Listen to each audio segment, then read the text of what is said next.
Avec nous Sergio Coronado, bonjour. Bonjour. Merci d'être avec nous. Vous êtes orateur national de la France Insoumise. Thierry Clair, bonjour. Bonjour. Merci d'être là, secrétaire national UNSA Police. Sergio Coronado, il a fait une gaffe, non, Mélenchon? Non, j'ai pas l'impression qu'il ait fait une gaffe. C'est un dérapage?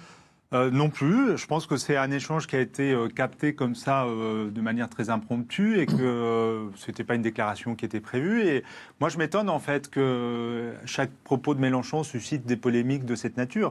Il y a parfois eu des déclarations de la part des membres du gouvernement accusant les manifestants d'être des terroristes, d'être des potentiels assassins. Rappelez-vous les propos du ministre Castaner, sans que ça suscite autant de bashing. Pour être très concret pour vous, les policiers, c'est des barbares?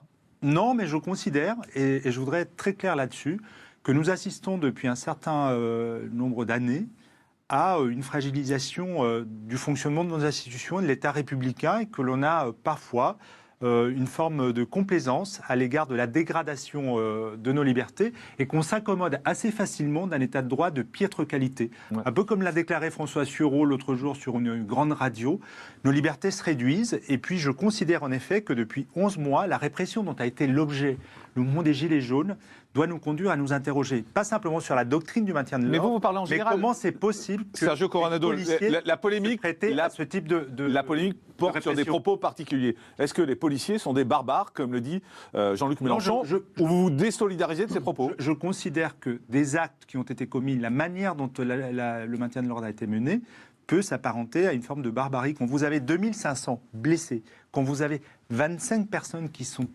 éborgnés, quand vous avez 5 personnes qui perdent une main, quand vous avez des mutilés, quand vous avez après des interventions de police des morts, je crois qu'on est en droit d'interroger l'ordre policier, comme on peut interroger l'ordre... Alors Thierry Clair vous répond, secrétaire national UNSA Police, est-ce que c'est une forme de barbarie, la façon dont l'ordre a été rétabli? Mais tout d'abord, par rapport aux propos de Jean-Luc Mélenchon, ce ne sont pas des propos à huis clos.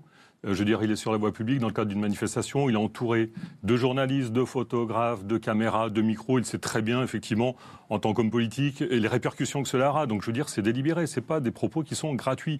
Et c'est une insulte, c'est totalement honteux et scandaleux. Je le dis, on ne peut pas accuser les fonctionnaires de police d'être des barbares, c'est d'agir avec cruauté, sauvagerie.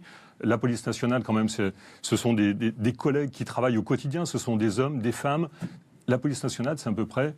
toutes les 6 à 7 secondes, à peu près une intervention de police qui interviennent dans des milieux difficiles. Ce sont des collègues qui sont confrontés à la misère sociale, à la misère humaine, qui ont un métier qui est dangereux.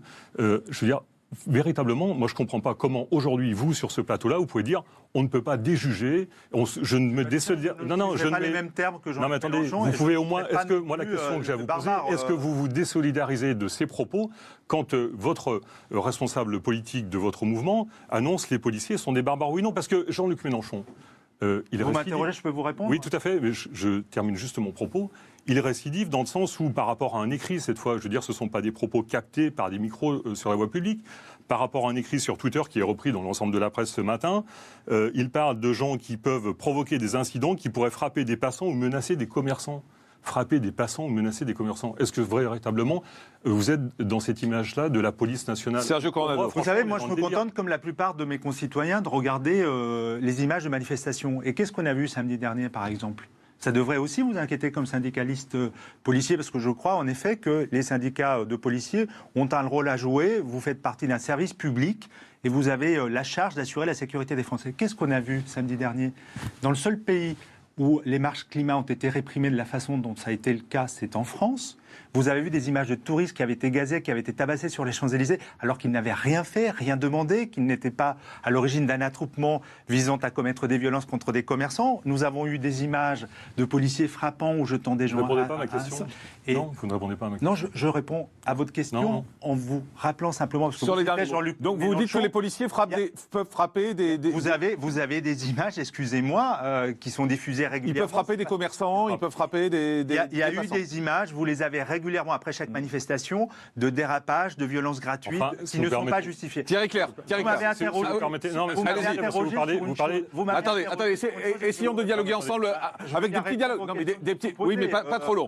Juste Thierry. Permettez, il y a quasiment 10 mois, depuis 10 mois à peu près, 11 mois de rassemblement de Gilets jaunes tous les samedis. On a vu des images quand même où certaines rues ont été à feu et à sang. On a vu des incendies, des gens qui ont été frappés. Non, attendez. C'est irréprochable, qui ne peut pas être questionné. Ne sont pas il ne peut pas être questionné. Attendez, vous le pensez? On n'est pas dans un monde de bisounours. On n'avait pas. Ah, c'est ça. On n'est pas dans un monde de bisounours. Donc 2500 blessés, des mutilés, des mains arrachées, des éborgnés, ça se justifie. Ça ne vous pose aucun problème. Les 2000 policiers blessés uniquement sur les Gilets jaunes, ça vous interroge pas? Excusez-moi. On a dénoncé les violences et celles qui ont visé les policiers. Alors permettez-moi de vous dire... On ne va pas comparer le nombre de blessés d'un côté et de vous part et avez d'autre. l'usage légitime de la force. Je suis en droit de vous demander des comptes parce que si un policier frappe quelqu'un, il le fait en mon nom. Il le fait au nom du peuple français. On a le droit d'interroger l'utilisation de la force par la police. Ça a été interrogé même par Mme Bachelet, la haut-commissaire des droits humains. Elle a demandé une enquête indépendante sur l'usage disproportionné de la force. Elle a déliré, elle a inventé ces violences. Elle a inventé ça. Dites-moi, ça ne vous pose aucun problème qu'une organisation comme le commissariat des droits humains dirigé par Michel Bachelet, s'adresse à la France et disent il y a un usage disproportionné de la force, nous demandons une enquête indépendante. Ça ne vous pose aucun problème. Réponse de Thierry Clair. Non mais attendez, vous avez terminé. Vous me dites des blessés du côté... Moi je réponds à vos questions, répondez aux miennes. Non, vous n'avez pas répondu. Je vous ai posé une question, une seule question.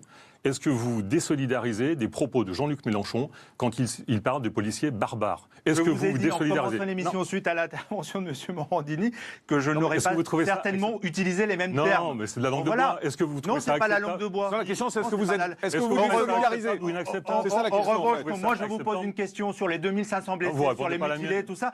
Bah oui, mais vous répondez pas non plus aux questions et ça semble vous poser aucun problème. Un par un. Ça c'est totalement choquant. C'est totalement choquant. C'est pas parce que vous voulez monopoliser la parole que vous avez raison. Non. 2500 blessés, ça ne vous pose aucun problème. Les mutilations, ça ne vous pose aucun problème. Qu'après des interventions de police, on est en France en 2019, des morts, ça ne vous pose aucun problème. Ouais, dis donc. Thierry Clair. Formidable. Vous répondez. Formidable. 2000 policiers blessés uniquement sur les mouvements des Gilets jaunes, 13 000 policiers qui sont blessés annuellement, 18 000 entre policiers et gendarmes annuellement. C'est le lot quotidien, effectivement, de ce que vivent les policiers. Et on l'a dénoncé. Vous dites d'un côté, il y a des heures supplémentaires, on a demandé des meilleures conditions de travail. Mais c'est terrible parce que vous êtes en train d'opposer les blessés des Gilets jaunes, les blessés des policiers. En fait, excusez-moi, mais lamentable. On a d'un côté, effectivement, l'Assemblée nationale, le Sénat, on a 2 rapports parlementaires avec, je veux dire, pas un parti politique, mais des partis politiques qui sont représentés dans ces institutions, qui ont effectivement établi des rapports sur lesquels ils dénoncent les conditions de travail véritablement difficiles. Alors, attendez, ne me dites pas tout à fait d'un côté quand ça vous arrange et pas de l'autre. Est-ce que les policiers... Moi, je vous parle de la répression de la violence. Est-ce que les policiers, vous n'avez pas répondu à ma question, vous n'avez pas répondu à ma première question. Est-ce que vous vous désolidarisez? Est-ce que vous trouvez les propos de Jean-Luc Mélenchon acceptables ou pas? Est-ce que ces propos sont acceptables? Je comprends parfaitement que ces propos puissent heurter. Est-ce qu'ils sont acceptables? Est-ce qu'ils sont acceptables? Est-ce qu'ils sont acceptables? Sergio Coronado, est-ce que ces propos sont acceptables? Allô? Si vous parlez tout seul, ça ne sert à rien. J'ai répondu, mais non, vous ne répondez pas. Est-ce qu'ils sont acceptables ou pas, ces propos? Je vous ai dit que je comprends. Non, mais c'est oui ou c'est non. Est-ce qu'ils sont acceptables? Oui ou non? Pas dans un tribunal ici. Non, mais c'est oui ou c'est non.